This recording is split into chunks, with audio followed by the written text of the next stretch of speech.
नमस्कार साथियों, स्वागत है आपका हमारे लर्निंग प्लेटफॉर्म में। दोस्तों, मेरा नाम ममता है और मैं एक विज्ञान अध्यापिका हूँ।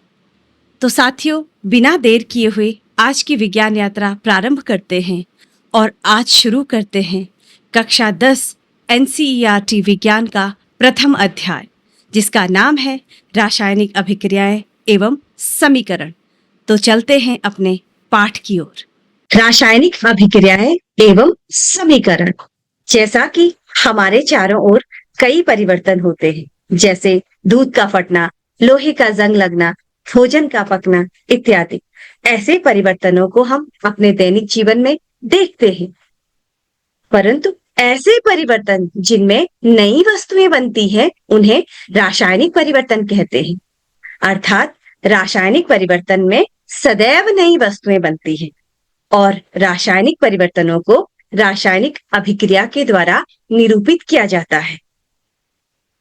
इस पाठ का उद्देश्य है रासायनिक अभिक्रिया क्या होती है, रासायनिक समीकरणों को हम कैसे लिखते हैं, समीकरणों को संतुलित कैसे करते हैं, रासायनिक अभिक्रियाओं के कितने प्रकार हैं और रासायनिक अभिक्रियाओं में हम बात करेंगे ऑक्सीकरण की और संक्षारण एवं विकृत गंधिता को भी जाने। सबसे पहले बात करते हैं रासायनिक अभिक्रिया की।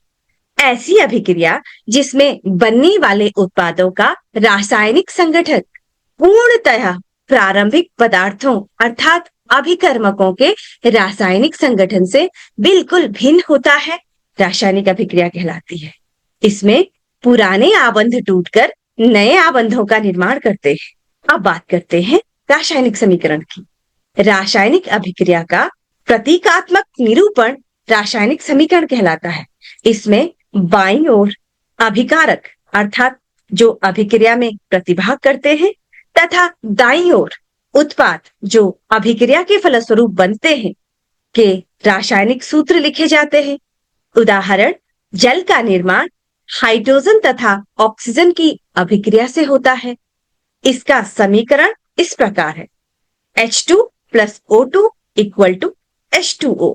यहाँ पर हाइड्रोजन और ऑक्सीजन अभिकारक है तथा इनसे निर्मित जल उत्पाद कहलाता है। अब बात करते हैं रासायनिक समीकरणों को संतुलित करने की। तो सबसे पहले जानते हैं कि समीकरण संतुलित क्यों किए जाते हैं।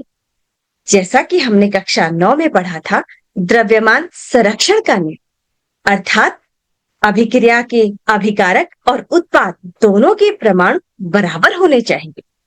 रासायनिक अभिक्रिया में द्रव्य न तो उत्पन्न किया जाता है और ना ही उसका विनाश किया जाता है। अतः रासायनिक अभिक्रिया को संतुलित करना आवश्यक है। संतुलित करने के लिए अभिकर्मक या उत्पाद के सूत्र में परिवर्तन नहीं किया जाता है, बल्कि उपयुक्त गुणांक अर्थात कोएफिशिएंट को सूत्र से पहले लिखा जाता है, जिससे लेफ्ट हैंड साइड अर्थात अभिकारक और राइट हैंड साइड अर्थात उत्पाद के प्रत्येक तत्व के परमाणुओं की संख्या बराबर हो जाती है। उदाहरण से समझते हैं। हाइड्रोजन और ऑक्सीजन मिलकर के पानी बनाते हैं, H2 plus O2 equal to H2O। अब देखिए इस अभिक्रिया को किस प्रकार संतुलित करना है। सबसे पहले चरण में हमें प्रत्येक तत्व के परमाणुओं की संख्या की तुलना करनी है, अर्थात अभिकारक के परमाणुओं की संख्या लिखनी है और उत्पाद के परमाणुओं की संख्या लिखनी है।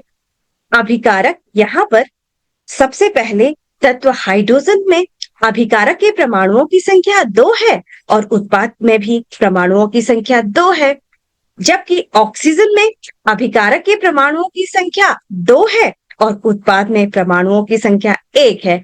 अतः हमें सबसे पहले ऑक्सीजन को ध्यान में रखकर तो समीकरण को संतुलित करना होगा।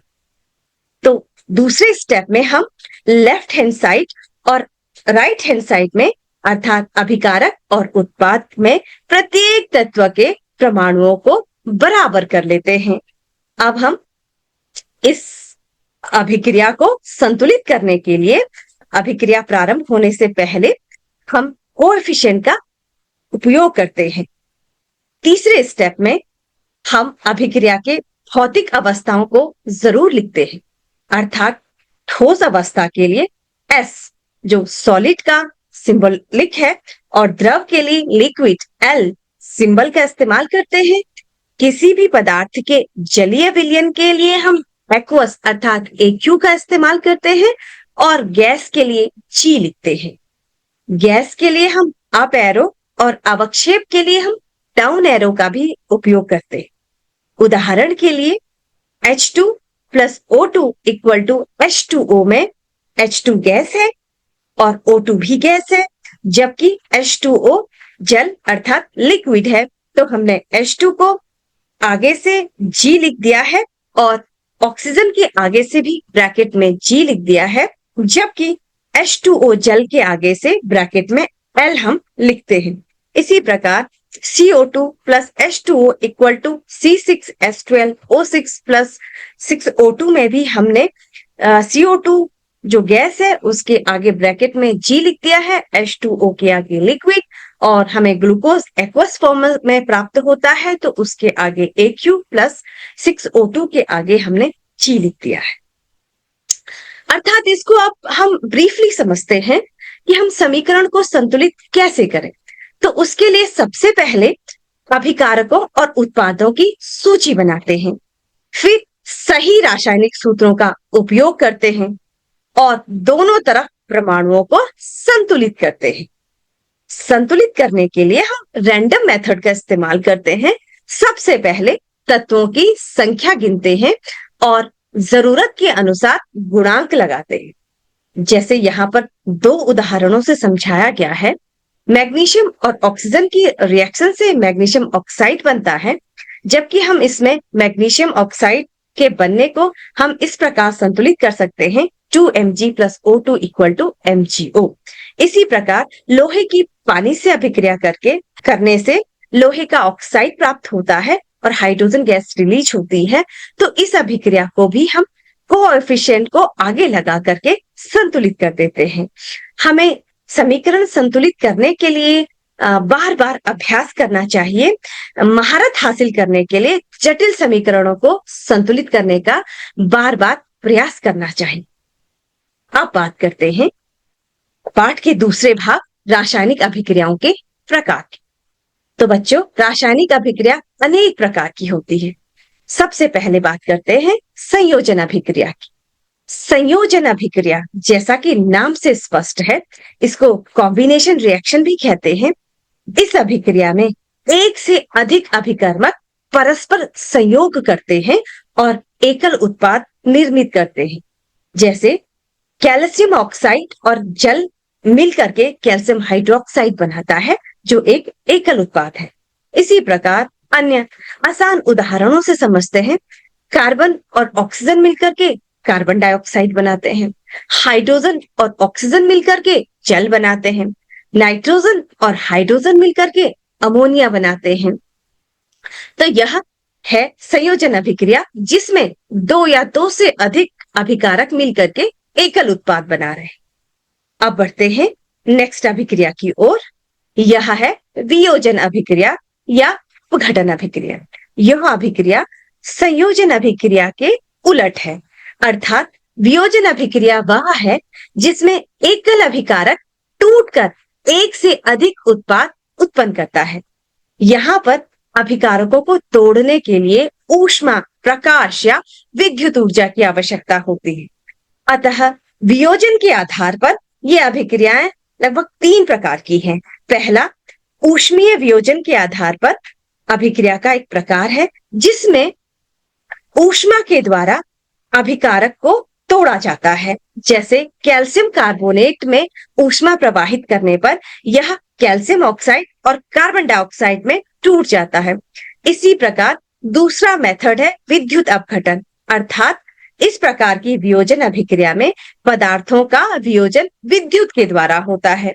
जैसे जल का अगर विद्युत अपघटन किया जाए तो यह अपने घटकों हाइड्रोजन और ऑक्सीजन में विभक्त हो जाता है। तीसरा प्रकार है प्रकाशीय वियोजन। इस प्रकार की अभिक्रियाओं में अभिकारक पदार्थ प्रकाश के द्वारा उत्पाद में वियोजित हो जाता है। जैसे AgCl प्रकाश की उपस्थिति में Ag और Cl2 में विभक्त हो जाता है। अतः वियोजन अभिक्रिया में अभिकारक टूटता है और एक से अधिक उत्पाद बनाता है। अब बात करते हैं रासायनिक अभिक्रियाओं के तीसरे प्रकार, विस्थापन अभिक्रिया अर्थात डिस्प्लेसमेंट रिएक्शन की। यह वह अभिक्रिया है जिसमें एक अधिक सक्रिय तत्व अपेक्षाकृत कम सक्रिय तत्व को उसके यौगिक के विलयन से विस्थापित कर देता है। जैसे कॉपर सल्फेट के विलयन में लोहे का चूर्ण डालने पर यह कॉपर को विस्थापित कर देता है और फेरस सल्फेट बनाता है। इसी प्रकार कॉपर सल्फेट के विलयन में जिंक प्रवाहित करने पर यह जिंक सल्फेट बनाता है और कॉपर को विस्थापित कर देता है। तो इस प्रकार की अभिक्रिया में जो अधिक सक्रिय तत्व है वह कम सक्रिय तत्व को उसके यौगिक के विलयन से विस्थापित कर देता है। तो बात करते हैं द्विविस्थापन अभिक्रिया की अर्थात डबल डिस्प्लेसमेंट रिएक्शन। द्विविस्थापन अभिक्रिया वह है जिसमें दो यौगिकों के जलीय विलयन के बीच में आयनों का आदान प्रदान होता है। यहाँ पर दो यौगिक होने आवश्यक है, उनका आपस में विस्थापन होता है। जैसे Na2SO4 के विलयन को बेरियम सल्फेट के विलयन के साथ मिक्स करा जाए तो यहाँ पर बेरियम सल्फेट प्राप्त होता है, जबकि NaCl एक्वस फॉर्म में प्राप्त होता है। यहाँ पर सल्फेट आयन का सोडियम से विस्थापन होकर के यह बेरियम आयन के साथ जुड़ जाता है, जबकि क्लोराइड आयन बेरियम से हट करके सोडियम के साथ जुड़ जाता है। अब बात करते हैं रासायनिक अभिक्रियाओं के अन्य प्रकार, ऊष्माक्षेपी अर्थात एक्सोथर्मिक अभिक्रिया से। वे अभिक्रियाएं जिसमें उत्पाद के निर्माण के साथ साथ ऊष्मा उत्पन्न होती है, ऊष्माक्षेपी अभिक्रिया कहलाती है। ऊष्माक्षेपी अभिक्रिया में तापमान में वृद्धि होती है। हमने कई बार देखा है बच्चों कि अगर किसी रासायनिक अभिक्रिया में पदार्थ गर्म हो जाते हैं अर्थात ऊष्मा निकलती है तो वह ऊष्माक्षेपी अभिक्रिया कहलाती है। हमारी श्वसन भी ऊष्माक्षेपी अभिक्रिया है, क्योंकि ग्लूकोज टूट कर करके कार्बन डाइऑक्साइड और पानी बनाता है और इससे ऊष्मा निकलती है। अब बात करते हैं इसके उलट ऊष्माशोषी अभिक्रिया। वे रासायनिक अभिक्रिया जिनमें ऊष्मा का शोषण होता है ऊष्माशोषी अभिक्रिया कहलाती है, अर्थात एंडोथर्मिक रिएक्शन कहलाती है। ऊष्माशोषी अभिक्रियाओं के फलस्वरूप तापमान में कमी होती है, अर्थात कहने का तात्पर्य है कि जिस रासायनिक अभिक्रिया के लिए ऊष्मा की आवश्यकता होती है वह ऊष्माशोषी अभिक्रिया है। जैसे यहाँ पर कैल्शियम कार्बोनेट के विघटन के लिए ऊष्मा की आवश्यकता है और कैल्शियम कार्बोनेट पर ऊष्मा प्रवाहित करने पर यह कैल्शियम ऑक्साइड और कार्बन डाइऑक्साइड में विभक्त हो जाती है। अब बात करते हैं ऑक्सीकरण और उपचयन अभिक्रियाओं की।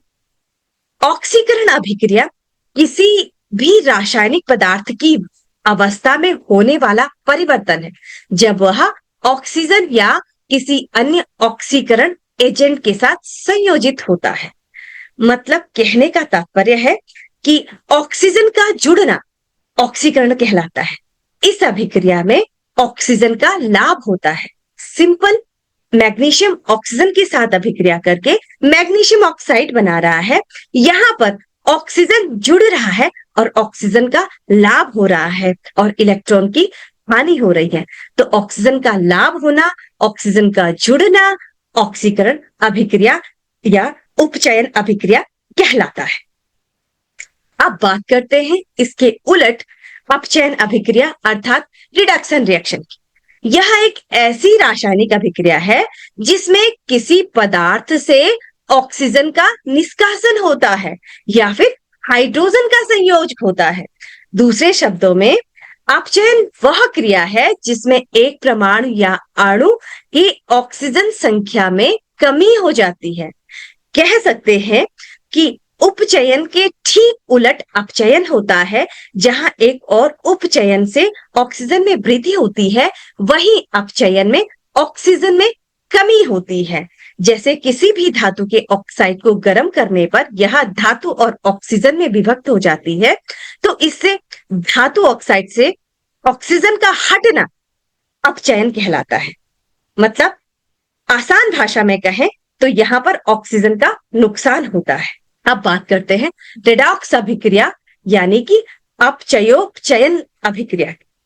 जिन रासायनिक अभिक्रियाओं में ऑक्सीडेशन तथा रिडक्शन यानी कि अपचयन और उपचयन एक साथ होता है, उन्हें रेडॉक्स अभिक्रिया कहलाते हैं। जैसे कॉपर ऑक्साइड की हाइड्रोजन के साथ अभिक्रिया करने पर कॉपर और हाइड्रोजन प्राप्त होता है। यहाँ पर कॉपर ऑक्साइड से ऑक्सीजन हट रहा है, अतः कॉपर ऑक्साइड का अपचयन होता है, अर्थात इसका रिडक्शन होता है। और हाइड्रोजन से ऑक्सीजन जुड़ रहा है, तो कह सकते हैं कि हाइड्रोजन का उपचयन यानी कि ऑक्सीडेशन होता है। जब ये दोनों अभिक्रियाएं साथ होती हैं, अर्थात ऑक्सीकरण और अपचयन एक साथ होता है, तो उसे कहते हैं रेडॉक्स अभिक्रिया। ऑक्सीकरण के बहुत सारे प्रभाव होते हैं। अब हम इन प्रभावों की बात करते हैं। इनके दो प्रभाव बहुत प्रमुख हैं। पहला संक्षारण और दूसरा विकृत गंधिता।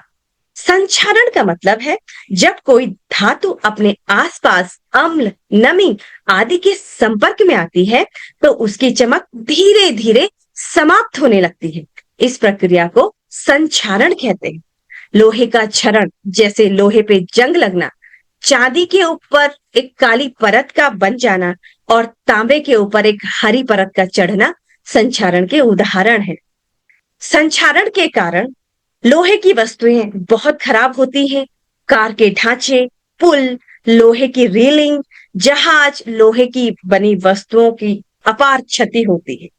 तो संक्षारण से बचने के लिए हमें लोहे की वस्तुओं को पेंट करना चाहिए, ग्रीस लगाना चाहिए और एक गैल्वेनाइजेशन करना चाहिए। गैल्वेनाइजेशन का मतलब है कि हम लोहे के ऊपर जस्ते की परत लगा दें, लोहा संक्षारण से बच जाता है। इसके बाद बात करते हैं विकृत गंधिता की।